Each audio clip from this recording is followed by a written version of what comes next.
ہم کریں گے ہر مظلوم کی حمایت۔ السلام علیکم، میں ہوں حورین فاطمہ اور آپ دیکھ رہے ہیں حمایتی نیوز HD چینل۔ نظر ڈالتے ہیں آج کی اہم خبروں پر۔ ملیر کراچی سے احمد دین حمایتی کی رپورٹ کے مطابق قصبہ پاکستان کا نعرہ تعلیم صحت ہے منشور ہمارا۔ ملیر کے علاقے سندھی گوٹ میں آل سرگانی ویلفیئر کراچی ڈویژن کی جانب سے اہم بیٹھک آل سرگانی ویلفیئر کراچی ڈویژن کے سابقہ صدر صوفی کرم خان سرگانی کی زیر نگرانی ملیر کے علاقے سندھی گوٹ میں بیٹھک لگائی گئی، جس میں کراچی کے مختلف علاقوں سے آنے والے سرگانی برادری کے جوانوں سے سابقہ صدر اسوا کراچی صوفی کرم خان نے مخاطب ہوتے ہوئے کہا کہ ہمارا منشور تعلیم اور صحت ہے۔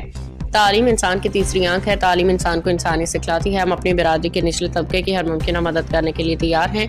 بانی اسوا الحاج محمد منیر سرگانی نے واضح کیا کہ اسوا پاکستان کا منشور تعلیم صحت و برادری کے غریب خاندانوں کی مدد کرنا ہے۔ ہم اپنی برادری کے غریب طبقے کی ہر ممکنہ مدد کریں گے۔ اسوا پاکستان کا سالانہ جلسہ 7 دسمبر کو لاڑکانہ ڈسٹرکٹ کے گاؤں صوبیدار خان سرگانی میں رکھا گیا ہے، جس میں پورے پاکستان سے اور باہر ممالک سے بھی اپنی برادری کے جوان شرکت کریں گے۔ سابقہ صدر کا مزید کہنا تھا کراچی ڈویژن کی نئی باڈی کا بھی اعلان کیا جائے گا۔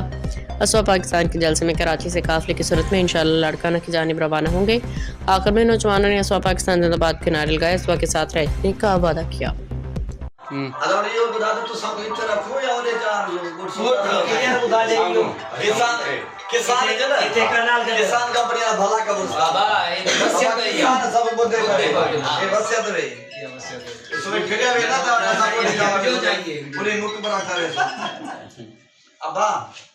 خبر رہیے ہر جگہ ہر وقت، جانیے ملکی و غیر ملکی حالات و واقعات یقین کے ساتھ۔